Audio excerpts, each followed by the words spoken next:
Humanity వచ్చింది, charities వచ్చాయి అని చాలా రకరకాలుగా విన్నాను. బట్ మదర్ తెరీసా అనే వ్యక్తి ఎక్కడో యూరోప్ నుంచి ఇండియాకి ట్రావెల్ అవ్వడానికి రీజన్ ఏంటి?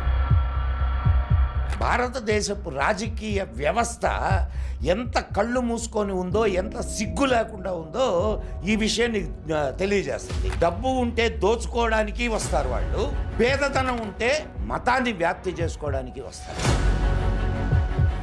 విద్యా విధానం భారతదేశంలో ఎలా ఉండేదో తెలుసా? అసలు ఎప్పుడైనా మీరు చేనేత మగ్గం చూసారా? పోగుకి మధ్య ఇంకొక పోగు వెళ్ళడానికి దాన్ని చూస్తే మీకు ఆ ఇంజనీరింగ్ టెక్నిక్ని చూస్తే మీకు కళ్ళు తిరిగిపోతాయి. మరి ఇదంతా విద్య లేకుండా ఎట్లా అలవడింది? మరి అంత జ్ఞానం ఉన్న మనము వాళ్ళ చేతులు ఎక్కడ ట్రిక్ అయ్యాము? వీళ్ళని పరిపాలించాలి అంటే ఏం కావాలి?